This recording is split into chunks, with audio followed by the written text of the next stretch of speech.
പിതാവിൻ്റെയും പുത്രൻ്റെയും പരിശുദ്ധാത്മാവിൻ്റെയും നാമത്തിൽ ആമേൻ. ദുഷ്ടൻ്റെ ഹൃദയാന്തർഭാഗത്തോട് പാവം മന്ത്രിക്കുന്നു. അവൻ്റെ നോട്ടത്തിൽ ദൈവഭയത്തിന് സ്ഥാനമില്ല. തൻ്റെ ദുഷ്ടത കണ്ടുപിടിക്കുകയോ ഇറുക്കപ്പെടുകയോ ഇല്ലെന്ന് അവൻ അഹങ്കരിക്കുന്നു. കിടക്കയിൽ അവൻ ദ്രോഹാലോചന നടത്തുന്നു. അവൻ ദുർമാർഗത്തിൽ ചരിക്കുന്നു. തിന്മയെ അവൻ വെറുക്കുന്നില്ല. കർത്താവേ, അങ്ങയുടെ കാരുണ്യം ആകാശത്തോളം എത്തുന്നു, വിശ്വസ്ത മേഘങ്ങൾ വരെയും. കർത്താവെ, അങ്ങയുടെ നീതി ഗിരിശൃംഗങ്ങൾ പോലെയും അങ്ങയുടെ വിധികൾ അത്യഗാധങ്ങൾ പോലെയുമാണ്. കർത്താവെ, മനുഷ്യനെയും മൃഗത്തെയും അവിടുന്ന് രക്ഷിക്കുന്നു. ദൈവമേ, അങ്ങയുടെ കാരുണ്യം എത്ര അമൂല്യം! അങ്ങിലാണ് ജീവൻ്റെ ഉറവ, അങ്ങയുടെ പ്രകാശത്തിലാണ് ഞങ്ങളുടെ പ്രകാശം. കർത്താവായ ദൈവമേ, അങ്ങയുടെ കാരുണ്യം എത്ര അമൂല്യം! അങ്ങയിലാണ് ജീവൻ്റെ ഉറവ, അങ്ങയുടെ പ്രകാശത്തിലാണ് ഞങ്ങളുടെ പ്രകാശം. ദൈവമേ, അവിടുത്തെ ദിവ്യപ്രകാശം കൊണ്ട് ഞങ്ങളെ നിറയ്ക്കണമേ. ദൈവമേ, അവിടുത്തെ ദിവ്യ വെളിച്ചം കൊണ്ട് ഞങ്ങളെ അലങ്കരിക്കണമേ. ദൈവമേ, ഞങ്ങൾ അങ്ങേക്ക് വേണ്ടി കാത്തിരിക്കുന്നു. കർത്താവേ, ദൈവമേ, ഞങ്ങൾ ദുഷ്ടരാണ്, പാപികളാണ്, ബലഹീനരാണ്, കുറവുകളും പോരായ്മകളുമുള്ളവരാണ്. കർത്താവേ, അങ്ങയുടെ കാരുണ്യം അതേസമയം ആകാശത്തോളം എത്തി നിൽക്കുന്നു, ഉയർന്നു നിൽക്കുന്നു. അങ്ങയുടെ വിശ്വസ്തതയാകട്ടെ മേഘങ്ങൾ കടന്നു വരുന്നതാകുന്നു. ആ കൃപയിൽ ഞങ്ങൾ ആശ്രയം വെച്ചുകൊണ്ട് പ്രാർത്ഥിക്കുന്നു. നിൻ്റെ അഭിഷേകാഗ്നി ഞങ്ങളിൽ വന്ന് നിറയട്ടെ. നിൻ്റെ അഭിഷേക തൈലം ഞങ്ങളുടെ സന്ധിബന്ധങ്ങളിൽ നിറയട്ടെ. നിൻ്റെ ജീവാഗ്നി ഞങ്ങൾക്ക് ദിവ്യപ്രകാശം പകർന്നു തരട്ടെ. ദൈവമേ, അവിടുത്തെ കരവലയത്തിൽ ഞങ്ങളെ ചേർത്ത് വെച്ചാലും. പരിശുദ്ധമേ, ദൈവമാതാവേ, ഞങ്ങൾക്ക് വേണ്ടി മധ്യസ്ഥം വഹിച്ച് പ്രാർത്ഥിക്കണമേ. വിശുദ്ധ ലൂക്കാ അറിയിച്ച സുവിശേഷം അധ്യായം 12 തിരുവചനം 50. എനിക്ക് ഒരു സ്നാനം സ്വീകരിക്കുവാനുണ്ട്, അത് നിവൃത്തിയാകുവോളം ഞാൻ എത്ര ഞെരുങ്ങുന്നു. ഭൂമിയിൽ സമാധാനം നൽകുവാനാണ് ഞാൻ വന്നിരിക്കുന്നതെന്ന് നിങ്ങൾ വിചാരിക്കുന്നുവോ? അല്ല, ഭിന്നതയെന്ന് ഞാൻ നിങ്ങളോട് പറയുന്നു. ഭിന്നിച്ചിരിക്കുന്ന 5 പേർ ഇനിമേൽ ഒരു വീട്ടിലുണ്ടായിരിക്കും. 3 പേർ 2 പേർക്കെതിരായും 2 പേർ 3 പേർക്കെതിരായും ഭിന്നിച്ചിരിക്കും.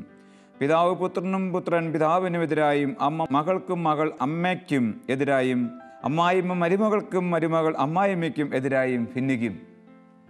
പ്രിയ സഹോദരി സഹോദരന്മാരെ, സ്നേഹമുള്ള വൈദികരെ, ദൈവജനമേ, നമ്മുടെ കർത്താവിൻ്റെ ആദ്യം ശ്രവിച്ച ആ വചനം ഒരിക്കൽ കൂടി ഓർക്കാം. എനിക്കൊരു സ്നാനം സ്വീകരിക്കുവാനുണ്ട്, അത് നിവൃത്തിയാകുവോളം ഞാൻ എത്ര ഞെരുങ്ങുന്നു. പ്രിയപ്പെട്ട സഹോദരങ്ങളെ, നമ്മുടെ കർത്താവ് സ്വീകരിക്കുവാൻ കാത്തിരിക്കുന്ന സ്നാനം എന്ന് പറയുന്നത് അതികഠിനമായ പീഡകൾ സഹിച്ച് കുരിശിൽ മരിച്ച് ഉയർത്തെഴുന്നേറ്റ് അവിടുന്ന് കൈവരിക്കുവാനിരിക്കുന്ന മാനവ രക്ഷയാണ്. മനുഷ്യൻ്റെ രക്ഷയാണ് യേശുവിൻ്റെ മുൻപിലെ ഗോൾ, ലക്ഷ്യം. അതിനുവേണ്ടി അവിടുന്ന് ഏൽക്കേണ്ടി വരുന്ന പീഡകൾ എന്ന് പറയുന്നത് അതികഠോരമാണ്. എനിക്കൊരു സ്നാനം സ്വീകരിക്കുവാനുണ്ട്, അത് സ്വീകരിക്കുവോളം എൻ്റെ ആത്മാവ് അസ്വസ്ഥമാകുന്നു എന്ന ഈശോയുടെ വാക്ക്. ആ അസ്വസ്ഥത നിറഞ്ഞ ആ ആത്മാവിനെ അതിൻ്റെ ആഴങ്ങളിൽ വീണ്ടും നാം കണ്ടുമുട്ടുക എവിടെയാണ്? പൂങ്കാവനത്തിലാണ്. പൂങ്കാവനത്തിൽ നെടുവീർപ്പെട്ടുകൊണ്ട് നിൽക്കുന്ന മിശിഹായുടെ രൂപം നമ്മൾ തിരുവചനത്തിൽ വായിക്കുകയും ചിലപ്പോഴെങ്കിലും ചിത്രങ്ങളിലൂടെ ദർശിക്കുകയും ചെയ്തിട്ടുണ്ട്. ആ നെടുവീർപ്പും വേദനയും കൊണ്ട് ചോര പൊടിയുന്ന ഈശോ, രക്തത്തുള്ളികൾ നിലത്ത് വീഴുന്ന ഈശോ. വാസ്തവത്തിൽ എനിക്ക് ഈ രക്തത്തുള്ളി വീഴുന്നത് ആരംഭകാലത്ത് ബൈബിൾ വായിക്കുമ്പോൾ അത്ര മനസ്സിലായിട്ടില്ല. പക്ഷെ ഒരു നാളിൽ കുറേ വർഷങ്ങൾക്ക് മുൻപ്, അന്ന് പോട്ടയാശ്രമത്തിൽ ശനിയാഴ്ചകളിൽ ഏകദേശം 30,000 അധികം ആളുകൾ വരുമായിരുന്നു ഈ ഡേ ടു ഡേ ശുശ്രൂഷയ്ക്ക്. അതിലൊരു നാളിൽ, ഞാൻ അച്ഛൻ്റെ പേരൊന്നും ഇപ്പോഴും പറയുന്നില്ല, ഒരു നാളിൽ എനിക്ക് പരിചയമുള്ള ഒരു വൈദികൻ അവിടെ പ്രസംഗിക്കാൻ വന്നു. എനിക്ക് അടുത്ത് പരിചയമുള്ളൊരു വൈദികനാണ്. അദ്ദേഹം പ്രസംഗിച്ചുകൊണ്ടിരിക്കുമ്പോൾ, നിങ്ങൾക്ക് വിശ്വസിക്കാൻ പറ്റുമെന്ന് അറിയത്തില്ല, പക്ഷേ എൻ്റെ കയ്യിൽ ഇപ്പോഴും ആ ടൗലുണ്ട്. ഞാനത് ഇതുവരെയും പുറത്താരുടെക്കും കാണിച്ചു കൊടുത്തിട്ടില്ല എന്നേ ഉള്ളൂ. ഞാൻ അദ്ദേഹത്തോട് പിന്നീട് പറഞ്ഞിട്ടുമില്ല, കാരണം അദ്ദേഹം കളയുമെന്ന് വിചാരിച്ചുകൊണ്ട് ഞാനത് സൂക്ഷിച്ചു വെച്ചതാണ്. അദ്ദേഹം പ്രസംഗിച്ചുകൊണ്ടിരുന്നപ്പോൾ അദ്ദേഹത്തിൻ്റെ ശരീരത്തിൽ രോമകൂപത്തിലൂടെ രക്തം മുഖത്തും, അത് ജനമാരും പെട്ടെന്ന് തിരിച്ചറിഞ്ഞില്ല. കാരണം ഈ നമുക്കറിയാമല്ലോ, ഒരു വലിയ സ്റ്റേജിൽ പ്രസംഗകൻ നിൽക്കുന്നത് ദൂരത്താണ്, ആരും തന്നെ കാണണമെന്നുമില്ല, ശരിക്കും മനസ്സിലാക്കണമെന്നുമില്ല. അപ്പോൾ അങ്ങനെ ചോര പൊടിഞ്ഞൊരവസ്ഥ. അന്ന് അച്ഛൻ ഇറങ്ങിയ ശേഷം പിന്നീട് എന്നോട് ഷെയർ ചെയ്തപ്പോൾ പറഞ്ഞു, അന്ന് എൻ്റെ ആത്മാവ് അത്രത്തോളം ഈ വചനത്തിൻ്റെയും കുദാശയെയും കുറിച്ചുള്ള, ജനത്തെയും കുറിച്ചുള്ള ചിന്തയിൽ സംഘർഷപൂരിതമായിരുന്നു. പ്രസംഗത്തെക്കുറിച്ച് ഒരുങ്ങിയപ്പോൾ തന്നെ അദ്ദേഹത്തിന് വലിയ പീഡകളായിരുന്നു ശരീരത്തിൽ. കാരണം ആ പീഡകൾ ഉറപ്പാണ് ജനത്തിൻ്റെ മേൽ അഭിഷേക തൈലമാണ്. പ്രസംഗകൻ അൾത്താരയിൽ നിന്ന് ആന്തരിക പീഡകളേൽക്കുന്നെങ്കിൽ അതിൻ്റെ പ്രധാനപ്പെട്ട ഒരു സൂചന ശ്രോതാക്കളുടെ ഇടയിൽ ദൈവത്തിൻ്റെ സാന്നിധ്യം അതിശക്തമാണെന്നും അവിടെ സൗഖ്യവും ശാന്തിയും എല്ലാം കടന്നു വരുന്നു എന്നുള്ളതാണ്. അപ്പോൾ പുരോഹിതൻ്റെ ജീവിതം എന്ന് പറയുന്നത് ഇങ്ങനെ ചോര ചിന്തുന്ന, മുറിച്ച് ചിന്തുന്ന ജീവിതമാണെന്ന് തമ്പുരാൻ തൻ്റെ ജീവിതത്തിലൂടെ വ്യക്തമാക്കുകയാണ്. വാസ്തവത്തിൽ ഈശോ പറയുന്നു, എനിക്കൊരു സ്നാനം സ്വീകരിക്കുവാനുണ്ട്, അത് സ്വീകരിക്കുവോളം ഞാൻ അസ്വസ്ഥനാണ്. തുടർന്ന് സുവിശേഷത്തിൻ്റെ വിവിധ മേഖലകളിലൂടെ കടന്നു പോകുമ്പോൾ വ്യക്തമായിട്ട് നമ്മൾ കാണുന്നൊരു കാര്യമുണ്ട്. ഈശോ ആവർത്തിക്കുന്നു, എനിക്കൊരു മാമോദീസ മുങ്ങുവാണ്ടെന്ന് പറഞ്ഞ ഈശോ തൻ്റെ പീഡകളെക്കുറിച്ച് പല പ്രാവശ്യം പ്രവചിക്കുന്നുണ്ട്. മർക്കോസിൻ്റെ സുവിശേഷത്തിൽ വളരെ കൃത്യവും വ്യക്തവുമായിട്ട് അവിടുന്ന് പറയും, എനിക്ക് ജെറുസലേമിലേക്ക് പോകണം, കാത്തിരിക്കുന്നത് പീഡകളാണ്, മരണമാണ് എന്നൊക്കെ പറയുന്ന ഈശോ ഇത്രത്തോളം കഠിന പീഡകളെ മുന്നിൽ കണ്ടിട്ടും അത്രയധികമായി ആനന്ദത്തോടെ അവിടുന്ന് ജെറുസലേമിലേക്ക് പ്രവേശിക്കുകയാണ്. അതിൻ്റെ ആഘോഷമാണ് വാസ്തവത്തിൽ ഓശാന ഞായറാഴ്ച. അതെല്ലാം കഴിഞ്ഞ് ഗാഗുൽത്തായിലും പിലാത്തോസിൻ്റെ അങ്കണത്തിലും ഗാഗുൽത്തായിലും ഒക്കെ നിൽക്കുന്ന ഈശോ, അതിൻ്റെ എല്ലാം പാരമ്യത്തിന് തുടക്കം കുറിക്കുന്നത് സഹിയോൻ ശാലയിൽ. ഒരു വിധത്തിൽ പറഞ്ഞാൽ സഹിയോൻ ശാലയിൽ അവിടുന്ന് അപ്പം എടുത്തിട്ട് മുറിക്കുകയാണ്, മുറിച്ചിട്ട് പറയുകയാണ്, നിങ്ങൾക്ക് വേണ്ടി മുറിക്കപ്പെടുന്ന എൻ്റെ ശരീരം വാങ്ങി ഭക്ഷിക്കുവിൻ, നിങ്ങൾക്ക് വേണ്ടി ചിന്തപ്പെടുന്ന എൻ്റെ രക്തം വാങ്ങി കുടിക്കുവിൻ. ദൈവജനമേ, പുരോഹിത ഗണമേ, മുറിക്കപ്പെടുവാൻ, ചിന്തപ്പെടുവാൻ വിളിക്കപ്പെട്ട് നിയോഗിക്കപ്പെട്ട് അർപ്പിക്കപ്പെട്ട ദൈവത്തിൻ്റെ കുഞ്ഞാടായ ക്രിസ്തു, നിത്യപുരോഹിതൻ, ഇതാ ലോകത്തിൻ്റെ പാപങ്ങൾ നീക്കുന്ന ദൈവത്തിൻ്റെ കുഞ്ഞാട്, ലോകത്തിൻ്റെ പാപങ്ങൾ നീക്കുന്ന ദൈവത്തിൻ്റെ കുഞ്ഞാട്. അപ്പോൾ നമ്മൾ പുരോഹിതര് ലോകത്തിൻ്റെ പാപങ്ങൾ നീക്കുവാൻ വേണ്ടി ദൈവത്താൽ നിയോഗിക്കപ്പെട്ട കുഞ്ഞാടുകളാണ്. എങ്കിൽ രോമം കത്രിക്കും, എങ്കിൽ മുറിവേൽക്കും, എങ്കിൽ മുറിക്കപ്പെടണം, എങ്കിൽ തകർക്കപ്പെടണം, എങ്കിൽ ഉയർപ്പിക്കപ്പെടണം.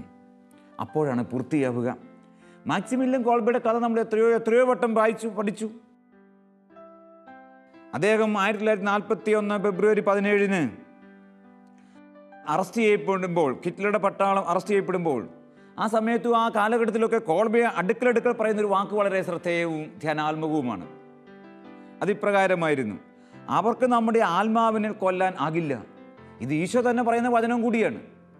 ശരീരത്തെ കൊല്ലാൻ കഴിയുന്ന ആത്മാവിനെ കൊല്ലാൻ കഴിയാതിരിക്കുകയും ചെയ്യുന്നവനെ നിങ്ങൾ ഭയപ്പെടേണ്ട എന്ന് പറയുന്ന ഈശോ. അവർക്ക് നമ്മുടെ ആത്മാവിനെ കൊല്ലാൻ ആകില്ല. ക്രിസ്തുവിന് വേണ്ടി ഇനിയും കൂടുതൽ സഹിക്കാൻ ഞാൻ ഒരുങ്ങിക്കഴിഞ്ഞു. കോൾബി എന്ന പുരോഹിതൻ പറയുന്നതാണ്, ക്രിസ്തുവിന് വേണ്ടി ഇനിയും കൂടുതൽ സഹിക്കാൻ ഞാൻ ഒരുങ്ങിക്കഴിഞ്ഞു. എനിക്കൊരു സ്നാനം സ്വീകരിക്കുവാനുണ്ട്. ആ സ്നാനം സ്വീകരിക്കുവാൻ ഞാൻ ജെറുസലേത്തേക്ക് പോകുന്നു.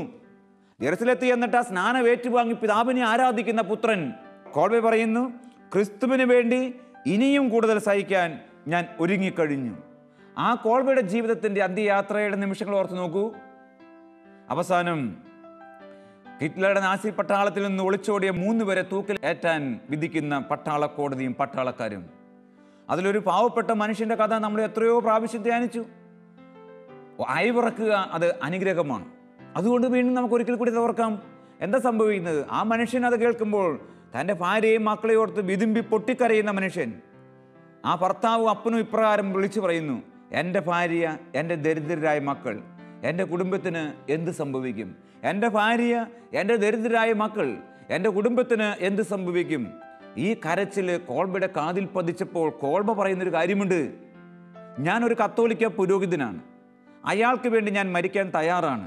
അവൻ്റെ സ്ഥാനം ഞാൻ എടുത്തുകൊള്ളാം. അയാൾക്ക് ഭാര്യയും മക്കളുമുണ്ട്. പട്ടാള കോടതിയോട് കോൾബെ പറയുന്നതാണ്, മാക്സിമില്യൻ കോൾബെ എന്ന പുരോഹിതൻ. സഹോദരങ്ങളെ, തുടർന്ന് എന്താ സംഭവിച്ചെന്ന് നമുക്കൊക്കെ അറിയാം. 1941 ഓഗസ്റ്റ് 14 പട്ടാളക്കാർ വിഷദ്രാവം കുത്തിവെച്ച് കോൾബയെ കൊന്നു. കോൾബെ എന്ന പുരോഹിതനെ അവർക്ക് ശരീരത്തിൽ കൊല്ലാൻ പറ്റിയെങ്കിൽ കോൾബെ എന്ന പുരോഹിതൻ്റെ ആത്മാവിനെ അവർക്ക് സ്പർശിക്കാൻ പറ്റിയില്ല.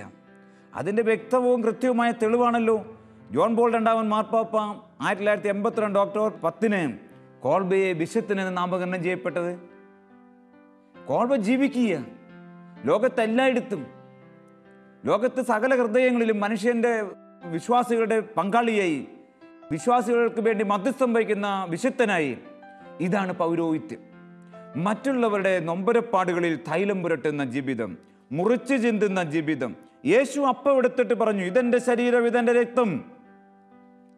അങ്ങനെ മുറിച്ച് നൽകിയ തമ്പുരാൻ്റെ മുറിപ്പാടുകളെ കണ്ടിട്ട് ആ മുറിപ്പാടുകൾ മഹത്വം പ്രാപിക്കുമെന്ന് വിശ്വസിച്ചിട്ട് മുറിപ്പാടുകളിൽ തൈലം പുരട്ടാനായി ഇറങ്ങിത്തിരിച്ചവരാണ് പുരോഹിതരായ നമ്മൾ. അതുകൊണ്ട് നമ്മുടെ വിശ്രമവും നമ്മുടെ സുഖവും നമ്മുടെ നേട്ടവും നമ്മുടെ വിജയവും ഒന്നും അല്ല പ്രധാനപ്പെട്ടത്. മറിച്ച് എനിക്കൊരു സ്നാനം സ്വീകരിക്കുവാനുണ്ട്. അത് സ്വീകരിക്കുമ്പോൾ ഞാൻ അസ്വസ്ഥനാണെന്ന് പറഞ്ഞ ഈശോയുടെ ദിവ്യസ്വരം നമ്മുടെ കാതുകളിൽ, നമ്മുടെ ഹൃദയങ്ങളിൽ മുഴങ്ങിക്കൊണ്ടേയിരിക്കണം. അപ്പോൾ നമുക്ക് ചിലതെല്ലാം ഇവിടെ പൂർത്തിയാക്കുവാനുണ്ട്, ചിലതെല്ലാം ഇവിടെ ചെയ്തു തീർക്കുവാനുണ്ട്, ചിലതെല്ലാം ഇവിടെ പറഞ്ഞു തീർക്കുവാനുണ്ട്. അതുകൊണ്ട് വിശ്രമിക്കുവാൻ എനിക്ക് സമയമില്ല. നമ്മൾ വായിക്കാറുണ്ടല്ലോ, woods are lovely dark and green, but I have miles to go before I sleep എന്ന വളരെ പ്രസിദ്ധമായ ആ ചൊല്ല്, ആ കവിതയുടെ ഭാഗങ്ങൾ. അതായത് കാനനം സുന്ദരമാണ്, മനോഹരമാണ്, അത് കണ്ടിരിക്കാൻ എനിക്ക് നേരമില്ല, എനിക്കിനിയും ബഹുദൂരം സഞ്ചരിക്കാനുണ്ട്, എനിക്കൊരു സ്നാനം പൂർത്തിയാക്കുവാനുണ്ട്. പ്രിയ പുരോഹിതരെ, നമുക്ക് ഓരോരുത്തരുടെയും മനസ്സിൽ, നമ്മുടെ മനസ്സുകളിൽ നിറയേണ്ട ചിന്തയാണ്, എനിക്കൊരു സ്നാനം പൂർത്തിയാക്കുവാനുണ്ട്, എനിക്കൊരു സ്നാനം സ്വീകരിക്കുവാനുണ്ട്, എനിക്ക് ദൈവജനത്തിനു വേണ്ടി ഇനിയും ചിലതെല്ലാം പറഞ്ഞു തീർക്കുവാനുണ്ട്, ചെയ്തു തീർക്കുവാനുണ്ട്, മുന്നേറുവാനുണ്ട്. ആ ജനത്തിന് വേണ്ടി നാം നൊമ്പരപ്പെടുമ്പോൾ ഒരുപക്ഷെ പരസ്യമായി നാം അധികം പ്രവർത്തിക്കുന്നതിനേക്കാൾ കൂടുതൽ ഇന്നത്തെ കാലഘട്ടത്തിൻ്റെ നടുവിൽ നിന്നുകൊണ്ട് ചിന്തിച്ചാൽ, ജനത്തിനു വേണ്ടി കൈവിരിച്ചു പിടിച്ച് പ്രാർത്ഥിക്കുമ്പോൾ അത് ജനത്തിൻ്റെ മുറിപ്പാടിയിൽ തൈലം പുരട്ടുന്ന അഭിഷേക തൈലമായി മാറുക. ഈ ജനത്തിന് വേണ്ടി ഒരു പുരോഹിതൻ നിരന്തരം മധ്യസ്ഥം വഹിക്കണം. അത് തന്നെ വലിയ വേദനയാണ്. ഈശോ വിരിച്ച കൈകളിലാണ് ലോകത്തെ വീണ്ടെടുത്തത്. അപ്പോൾ വിരിച്ച കൈകൾക്ക് വിലയുണ്ട്. ദൈവസന്നിധിയിൽ ജനത്തിന് വേണ്ടി, ഇടവക മക്കൾക്ക് വേണ്ടി മധ്യസ്ഥം വഹിക്കുക, പ്രാർത്ഥിക്കുക. ഞാൻ ഓർക്കുന്നുണ്ട്, ഞങ്ങൾ ധ്യാനിപ്പിച്ചൊരു അച്ഛൻ പറഞ്ഞ കാര്യം. അദ്ദേഹം ജീവിതത്തിൽ ആ ഇടവകയിൽ, താൻ പോകുന്ന ഇടവകളിലെല്ലാം ഒട്ടനവധി നന്മ പ്രവൃത്തികൾ ചെയ്യുന്ന വ്യക്തിയാണ്. ഇവരൊക്കെ പറയുന്നത് എന്താണെന്നറിയാവോ?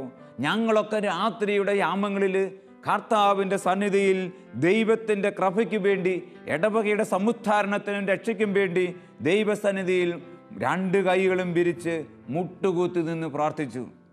2 കൈകളും വിരിച്ച് മുട്ടുകുത്തി നിന്ന് ദൈവസന്നിധിയിൽ ഞങ്ങൾ പ്രാർത്ഥിച്ചപ്പോൾ ഞങ്ങൾ വിചാരിച്ചതിലേറെ വേഗത്തിൽ ഇടവകയുടെ പുരോഗതി, സമസ്ത മേഖലയിലുള്ള പുരോഗതി കൈവരിക്കാൻ പറ്റി. ഇടവകയുടെ ആത്മീയ പുരോഗതി, ഇടവകയുടെ ഭൗതിക പുരോഗതി കൈവരിക്കാൻ പറ്റി. പ്രിയപ്പെട്ട സഹോദര വൈദികരെ, നമുക്കോർക്കാം, ദൈവം നമ്മെ വിളിച്ചിരിക്കുന്നത് ഇങ്ങനെ ദൈവജനത്തിന് വേണ്ടി മുറിച്ച് ചിന്തുവാനാണ്. പ്രാർത്ഥനയിലൂടെ, പ്രവർത്തനത്തിലൂടെ, പ്രഘോഷണത്തിലൂടെ, സ്നേഹത്തിലൂടെ, അങ്ങനെ ദൈവത്തിന് വേണ്ടി, ദൈവജനത്തിന് വേണ്ടി ജീവിക്കുന്ന ജീവിതം. ഞാനിവിടെ ഓർക്കുക, എൻ്റെ ക്ലാസ്മേറ്റായ, നമുക്കൊക്കെ വളരെ ഇപ്പോൾ സുപരിചിതനുമായ ഡേവിസ് ചെർമേലച്ചൻ്റെ ജീവിതത്തിൻ്റെ ഒരു അവസ്ഥയാണ്. അദ്ദേഹം വളരെ സാഹസികമായ വിധത്തിൽ തൻ്റെ 2 ബ്രക്കയിൽ ഒന്ന് ഗോപിനാഥന് ദാനം ചെയ്ത പുരോഹിതനാണ്. ഞങ്ങളൊക്കെ 6-7 വർഷക്കാലം ഒന്നിച്ചിരുന്ന് സെമിനാരിൽ പഠിച്ചതാണ്. അദ്ദേഹത്തിൻ്റെ ധീരതയും വിശ്വാസ ദൃഢതയും വാസ്തവത്തിൽ എത്രയോ വലുത് എന്ന് ഞാനിപ്പോൾ ആലോചിച്ച് പോവുകയും. കർത്താവിൻ്റെ അദ്ദേഹം പറയുന്നൊരു വാക്യം ഇതാണ്. ഈ ഡേവിസ് ചെർമേലച്ചൻ പറഞ്ഞൊരു വാക്യവും ഞാൻ ഓർക്കുക. 1 ബ്രക്ക ദാനമായി നൽകുവാനാണ് ദൈവം എന്നെ സൃഷ്ടിച്ചത്. ഒപ്പം ഒട്ടേറെ പേർക്ക് പ്രചോദനമാകുവാനും മറ്റുള്ളവർക്ക് നിങ്ങൾ ഭക്ഷിക്കപ്പെടാൻ വേണ്ടി നിങ്ങൾ ക്രിസ്തുവിൻ്റെ ശരീരം കുർബാന ഭക്ഷിക്കുവിൻ. CN വിശുദ്ധ കാതറീൻ പറയുന്നൊരു വാക്കാണ്. ഞാനിത് രണ്ടും കൂടി ഒന്നിച്ച് വായിച്ചതിൻ്റെ കാരണം എന്താണെന്നറിയാവോ? ഡേവിസ് അച്ഛൻ പറഞ്ഞു, ഒരു ബ്രക്ക ദാനമായി നൽകുവാനാണ് ദൈവം എന്നെ സൃഷ്ടിച്ചത്, ഒപ്പം ഒട്ടേറെ പേർക്ക് അങ്ങനെയുള്ള പ്രചോദനം പകരുവാനുമാണ്. അപ്പോൾ വിശുദ്ധ കാതറീൻ പറയുന്നു എന്ത്? മറ്റുള്ളവർക്ക് നിങ്ങൾ ഭക്ഷിക്കപ്പെടുവാൻ വേണ്ടി, അതായത് മറ്റുള്ളവർക്ക് നിങ്ങളെ എടുത്ത് തിന്നാൻ, എടുത്തു കുടിക്കാൻ വേണ്ടി നിങ്ങൾ ക്രിസ്തുവിൻ്റെ ശരീരം എടുത്ത് ഭക്ഷിക്കുകയും എടുത്തു കുടിക്കുകയും ചെയ്യണം. ഈശോ മിശിഹായുടെ തിരുശരീരവും തിരുരക്തവും ഭക്ഷിക്കുകയും പാനം ചെയ്യുകയും ചെയ്യുന്ന പുരോഹിതൻ്റെ ജീവിത വിളി, നിയോഗം എന്ന് പറയുന്നത് മറ്റുള്ളവരുടെ ജീവിതത്തിൻ്റെ വിശപ്പിനും ദാഹത്തിനും ഉത്തരമാവുക എന്നുള്ളതാണ്. ഞാൻ ഈ വിശപ്പ് ദാഹം എന്ന് പറയുമ്പോൾ വെറും ശാരീരികമായ ഒരു വിശപ്പിനെ കുറിച്ച് മാത്രമല്ല, മനുഷ്യാത്മാവ് ഇന്ന് പലതരത്തിൽ വിശന്നും ദാഹിച്ചും പൊരിയുകയാണ്. ഒരു തരത്തിൽ പറഞ്ഞാൽ ശാരീരികമായ വിശപ്പിനേക്കാൾ ദാഹത്തേക്കാൾ എത്രയോ മനുഷ്യാത്മാക്കൾ, എത്രയോ മനുഷ്യ മനസ്സുകൾ ഇന്ന് തകർന്നടിഞ്ഞു കിടക്കുന്നു, പൊട്ടിത്തകർന്നു കിടക്കുന്നു, വിണ്ടുകീറി കിടക്കുന്നു, വരണ്ടുണങ്ങിക്കിടക്കുന്നു. ആ ജീവിതങ്ങളിലേക്ക് കടന്നു ചെന്ന് ആശ്വാസത്തിൻ്റെ തൈലം പുരട്ടുക. ഈശോ മിശിഹാ പറഞ്ഞില്ലേ, സ്നേഹത്തിന് വേണ്ടി ജീവൻ ബലി കഴിക്കുന്നതിനേക്കാൾ വലിയ സ്നേഹമില്ല. സ്നേഹത്തിന് വേണ്ടി ജീവൻ ബലി കഴിക്കുന്നതിനേക്കാൾ വലിയ സ്നേഹമില്ല. ഞാൻ ബലിയായി തീരുവാൻ സമയമായി എന്ന് പൗലോസ് അപ്പോസ്തലൻ തിമോത്തിയോസ് ലേഖനത്തിൽ പറയുന്നുണ്ടല്ലോ. ആ കർത്താവിൻ്റെ വചനം റോമാലേഖനത്തിൽ ഇപ്രകാരം സ്ലീഹ വീണ്ടും പറയും, ക്രിസ്തു നാം പാപികളായിരിക്കെ നമുക്ക് വേണ്ടി മരിച്ചു, നമ്മെ രക്ഷിച്ചു എങ്കിൽ ക്രിസ്തുവിൻ്റെ പുരോഹിതരെന്ന നിലയ്ക്ക് നാം സമസ്ത ലോകത്തിനും സകല ജനങ്ങൾക്കും വേണ്ടി ജീവിതം മാറ്റിവെക്കണം, ജീവിതം നമ്മൾ തിരിച്ചുവിടണം. ഡേവിസ് അച്ഛൻ പറഞ്ഞ മറ്റൊരു കാര്യം ഞാൻ ഓർക്കുക, അതായത് ഈ പറയുന്ന വാക്കുകളെല്ലാം കൂട്ടി വായിക്കേണ്ടതാണ്. എന്താണ്? അദ്ദേഹം ലേക്ക് ഷോർ ആശുപത്രിയിൽ തൻ്റെ ബ്രക്ക ഗോപിനാഥന് കൊടുക്കുവാനായിട്ട് കിടക്കുമ്പോൾ ഡേവിസ് അച്ഛനറിയാം, ഒരു പുരോഹിതൻ എന്ന നിലയ്ക്ക് രൂപതയിലെ പുരോഹിതര്, കന്യാസ്ത്രീകളെ, ഇടവക ജനങ്ങളെല്ലാം അച്ഛന് വേണ്ടി മധ്യസ്ഥം വഹിച്ച് പ്രാർത്ഥിക്കുന്നുണ്ട്. കാരണം അച്ഛൻ കൂടുതൽ അറിയപ്പെടുന്നൊരു വ്യക്തിയാണ്. അച്ഛൻ അതുകൊണ്ട് എന്തു ചെയ്തു? ലേക്ക് ഷോർ ആശുപത്രിയിൽ ഗോപിനാഥന് തൻ്റെ ബ്രക്ക എടുത്തു കൊടുക്കാൻ വേണ്ടി, ഓപ്പറേഷന് വേണ്ടി കാത്തു കിടക്കുമ്പോൾ ആ രാത്രിയിൽ അച്ഛൻ പറയുന്നൊരു വാക്യം ഇതാണ്. ശസ്ത്രക്രിയാ സമയത്ത് പോലും അച്ഛൻ പറയുകയാണ്, ശസ്ത്രക്രിയാ സമയത്ത് എനിക്കായി പ്രാർത്ഥനകൾ ഉയർന്നപ്പോൾ ഉറക്കമില്ലാത്ത തലേന്നാൾ എൻ്റെ പ്രാർത്ഥനകൾ മുഴുവൻ ബ്രക്ക സ്വീകരിക്കുന്ന ഗോപിനാഥൻ്റെ ജീവന് ഒരു തടസ്സവും ഉണ്ടാകരുതേ എന്നായിരുന്നു.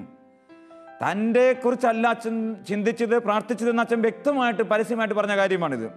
ഗോപിനാഥൻ്റെ ജീവന് ദൈവമേ ഒരു തടസ്സമുണ്ടാകരുതേ എന്നായിരുന്നു. വാക്കുകളല്ല, പ്രവൃത്തിയാണ് പ്രധാനമെന്നതിനാലാണ് ഈ ദാനത്തിന് ഞാൻ മുതിർന്നത്.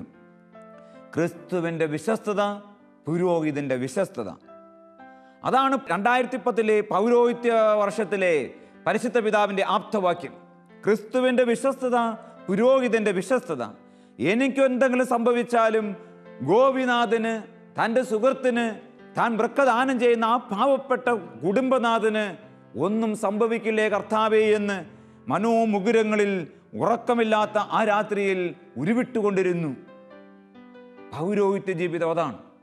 നമ്മുടെ നാട്ടിലെ നമ്മുടെ ഒരു സുഹൃത്ത്, ഞങ്ങളെ സംബന്ധിച്ച് ഞങ്ങളുടെ ക്ലാസ്മേറ്റ് ഡേവിസ് അച്ഛൻ ചെയ്തതും പറഞ്ഞതുമായ കാര്യമാണ്. പ്രിയപ്പെട്ട പുരോഹിതരെ, പ്രിയപ്പെട്ട സമർപ്പിതരെ, ദൈവജനമേ, നമ്മുടെയൊക്കെ ജീവിതം ആർക്കെങ്കിലുമൊക്കെ വേണ്ടിയിട്ട് കത്തിത്തീരുന്നതാകട്ടെ, എരിഞ്ഞടങ്ങുന്നതാകട്ടെ, സൗരഭ്യം പരത്തുന്നതാകട്ടെ, അല്ലെങ്കിൽ പിന്നെ ജീവിതത്തിന് എന്തർത്ഥം? മറ്റുള്ളവരുടെ ജീവിതത്തിൽ നമ്മുടെ വിവിധങ്ങളായ ശുശ്രൂഷകളിലൂടെ ആനന്ദവും ആശ്വാസവും പകരാൻ പറ്റുന്നില്ലെങ്കിൽ ഈ ജീവിതം വളരെ ഷോർട്ടാണ്. അത് പെട്ടെന്ന് തീർന്നു പോവും. പിന്നെയൊന്ന് വിചാരിച്ചാൽ നടക്കില്ല. അപ്പോൾ ഹ്രസ്വമായ സമയം ഈശോയുടെ വചനത്തെ ചേർത്ത് വെച്ചുകൊണ്ട് നമുക്ക് പ്രാർത്ഥിക്കാൻ, ദൈവമേ, ബലിയായി മാറുവാൻ ഞങ്ങളെ അനുഗ്രഹിക്കണമേ. മുറിക്കുവാനും ചിന്തുവാനും ഞങ്ങളെ പ്രാപ്തമാക്കണമേ. ഞങ്ങളുടെ സ്വാഭാവിക മനുഷ്യൻ ഞങ്ങളെ ഒരിക്കലും അനുവദിക്കുന്നില്ല. ഞങ്ങളുടെ സ്വാർത്ഥ മനുഷ്യൻ ഞങ്ങളെ ഒരിക്കലും അതിന് പ്രേരിപ്പിക്കുന്നില്ല. ദൈവമേ, ഞങ്ങളിലെ ജഡിക മനുഷ്യൻ അതിനെ അനുവദിക്കുന്നില്ല. പച്ചയായ മാംസം ഞങ്ങൾക്ക് വിലങ്ങായി നിൽക്കുന്നു. ദൈവമായ കർത്താവേ, നിന്റെ പരിശുദ്ധമായ ആത്മാവിനെ വീണ്ടും വീണ്ടും ഞങ്ങളിലേക്ക് അയക്കണമേ. വിശ്വാസത്തിൻ്റെ പൊരുളനുസരിച്ച് ജീവിക്കുവാൻ ഞങ്ങളെ പ്രാപ്തമാക്കണമേ. മറ്റുള്ളവർക്ക് വേണ്ടി മുറിക്കപ്പെടുവാൻ, ചിന്തപ്പെടുവാൻ, അവരുടെ മുറിപ്പാടുകൾ തൈലം പുരട്ടുവാൻ വീണ്ടും വീണ്ടും ഞങ്ങളെ അനുഗ്രഹിക്കണമേ. പ്രിയപ്പെട്ട സഹോദരങ്ങളെ, ലൂക്കായുടെ സുവിശേഷം 24-ാം അധ്യായം 26-ാം വചനത്തിലെ പ്രത്യേകമായ ഒരു വചനം ഇതാണ്: ക്രിസ്തു ഇതെല്ലാം സഹിച്ച് മഹത്വത്തിലേക്ക് പ്രവേശിക്കേണ്ടിയിരുന്നില്ലേ? പൗരോഹിത്യ സഹനമെന്ന് പറയുന്നത് ജനങ്ങൾക്ക് മഹത്വം പകരുന്നതാണെങ്കിൽ നാളെ പുരോഹിതന്റെ ജീവിതത്തിൽ നിത്യത പകരുന്ന സഹനമാണ്.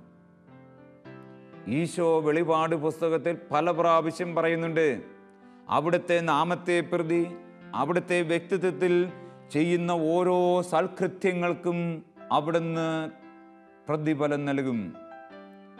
ഈ ആലയത്തിൻ്റെ മഹത്വം പൂർവ്വമഹത്വത്തെക്കാൾ ശ്രേഷ്ഠമായിരിക്കും വരാനിരിക്കുന്ന മഹത്വം. നമ്മുടെ ജീവിതം ഈ മണ്ണിൽ മാക്സിമം 10-100 വർഷമായിരിക്കും. അതിൽ കൂടുതലൊന്നും അങ്ങ് പ്രതീക്ഷിക്കാൻ വക തരുന്നില്ല ലോകം. എങ്കിൽ ഈ 100 വർഷത്തെ മുന്നിൽ കാണാതെ നിത്യതയുടെ ആ വർഷത്തെ മുന്നിൽ കണ്ടാൽ ജീവിതം എത്രയോ ധന്യമായി. ശിഷ്യൻ ഗുരുവിനേക്കാൾ വലിയവനല്ല. ഈ ആലയം നിങ്ങൾ തകർക്കാൻ വിട്ടുകൊടുത്തു, തകർത്തു, അവിടുന്ന് പുനരുദ്ധരിച്ചു, അവിടുന്ന് നിത്യം വാഴുന്നു. എങ്കിൽ നമ്മുടെ ജീവിതയാത്രയിലെ സഹന കൂരമ്പുകളെ ഓർത്ത് നാം ദുഃഖിക്കേണ്ട കാര്യമില്ല. പൗരോഹിത്യ ജീവിതം എന്ന് പറയുന്നത് നിരന്തരം കുരിശിൽ കിടക്കുന്ന ജീവിതമാണ്. എനിക്കതിനപ്പുറത്തേക്കൊന്നും തോന്നിയിട്ടില്ല. കാരണം ക്രിസ്തുവിനേക്കാൾ മെച്ചമൊന്നുമല്ലല്ലോ ക്രിസ്തുവിൻ്റെ പുരോഹിതർ. ക്രിസ്തുവിൻ്റെ ജീവിതം എന്ന് പറയുന്നത് കാലിത്തൊഴുത്തി കിടന്ന ജീവിതമല്ലേ? അതൊരു സഹന ജീവിതമായിരുന്നില്ലേ?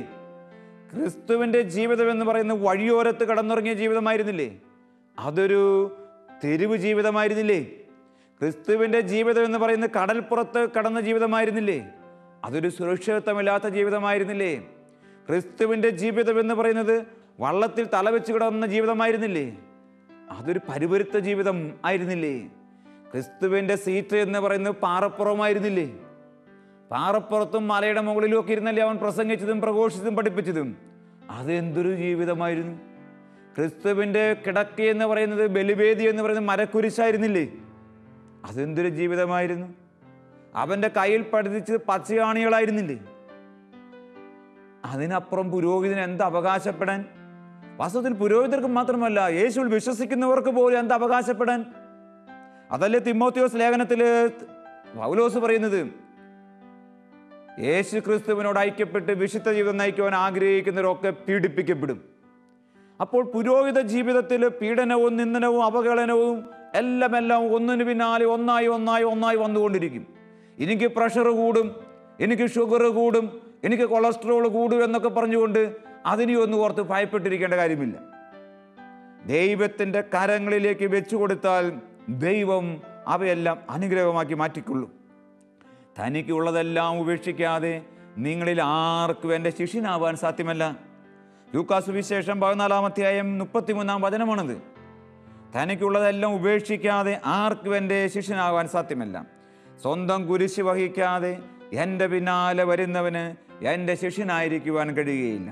ലൂക്കാസ് സുവിശേഷം 14:27 വചനം. സ്വന്തം കുരിശ് വഹിക്കാതെ എൻ്റെ പിന്നാലെ വരുന്നവന് എൻ്റെ ശിഷ്യനായിരിക്കാൻ കഴിയുകയില്ല. അവർ നിങ്ങളെ ന്യായാധിപ സംഘങ്ങൾക്ക് ഏൽപ്പിച്ചു കൊടുക്കും. തങ്ങളുടെ സിനഗോഗുകളിൽ വെച്ച് അവർ നിങ്ങളെ മർദ്ദിക്കും. നിങ്ങൾ എന്നെ പ്രതി നാടുവാഴികളുടെയും രാജാക്കന്മാരുടെയും സന്നിധിയിലേക്ക് നയിക്കപ്പെടും. എൻ്റെ നാമനിമിത്തം നിങ്ങൾ സർവ്വരാലും ദേഷിക്കപ്പെടും. മത്തായിയുടെ സുവിശേഷം 10-ാം അധ്യായം 17 മുതൽ 22 വരെയുള്ള വചനത്തിൽ കർത്താവിൻ്റെ സുന്ദരമായ വാഗ്ദാനങ്ങളാണ് പുരോഹിതർക്ക്. സത്യത്തിൽ പുരോഹിതർ ബൈബിൾ വായിക്കുന്നവർ മാത്രമല്ല, ബൈബിൾ പഠിക്കുന്നവർ കൂടിയാണ്. ഈ പൗരോഹിത്യ ശുശ്രൂഷയിലേക്ക് നാം മുന്നേറുമ്പോൾ 10-15 വർഷക്കാലം ഏകദേശം നമ്മൾ പഠിത്തത്തിന് മാറ്റിവെക്കുന്നുണ്ട്. ഇതെല്ലാം കണ്ടിട്ടും കേട്ടിട്ടുമാണല്ലോ നമ്മൾ പുരോഹിതരാകുന്നത്. പിന്നെ എന്തിന് ഈ നൊമ്പരപ്പാടുകൾ വരുമ്പോൾ വെപ്രാളം പിടിക്കുന്നു, വേവലാതി പിടിക്കുന്നു? ഈ തെറ്റിദ്ധാരണകളും പീഡനങ്ങളും ഉണ്ടാകുമ്പോൾ എന്തിന് നമ്മൾ വിഷമിക്കുന്നു? അവൻ മരിച്ചുയർത്തു, അവൻ പരിശുദ്ധ കുർബാനയിൽ വാഴുന്നു. ഈ പുരോഹിതൻ്റെ സഹനത്തിൻ്റെ ഉത്തരം കണ്ടെത്തേണ്ടത് പരിശുദ്ധ കുർബാനയുടെ മുന്നിലാണ്.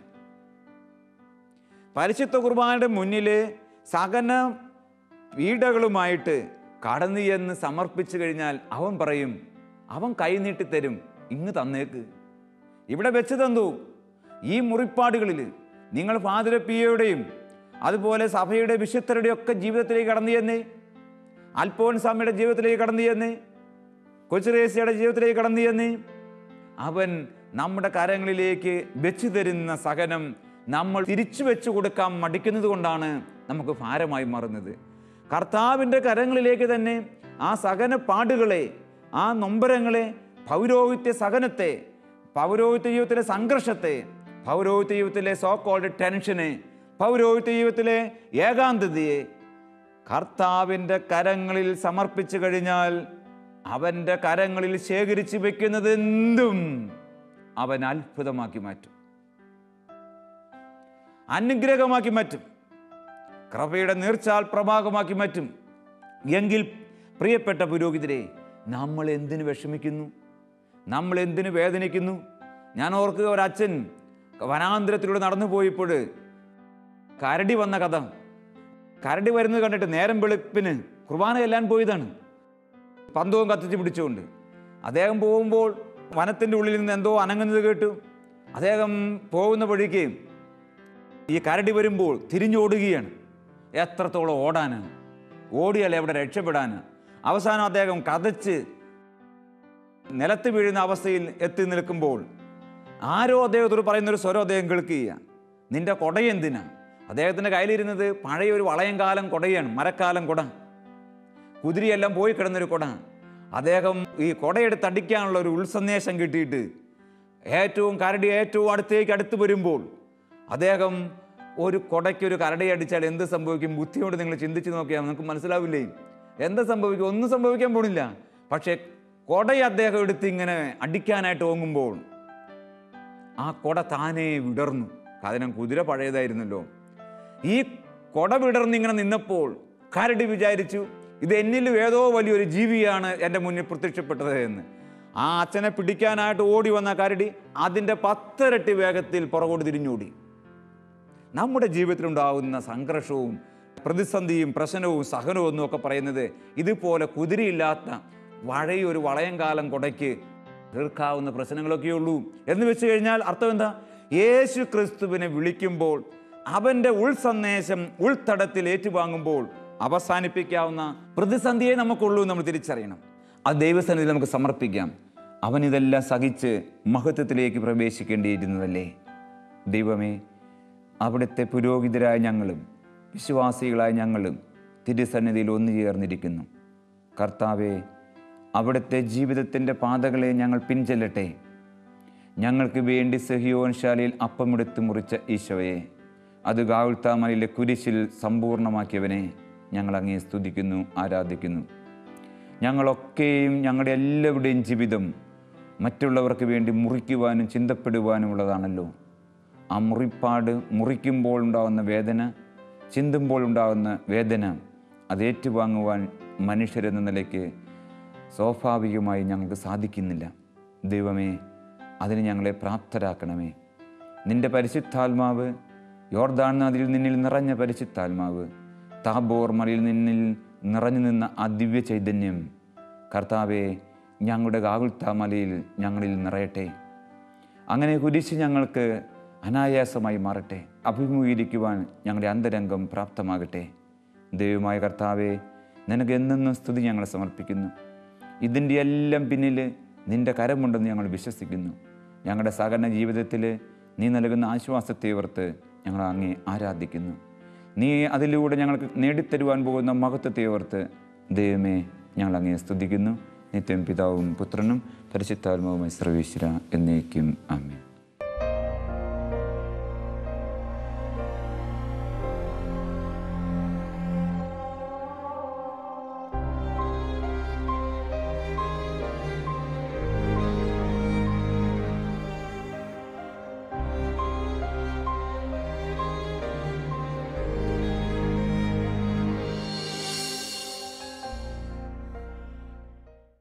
വിശദ വിവരങ്ങൾക്ക് director, divine vision, divine retreat centre, Muringoor, Chalakudy 680316, Kerala, south India. Telephone 0091 480 270 8098, 0091 480 270 2613, fax 0091 480 2708097.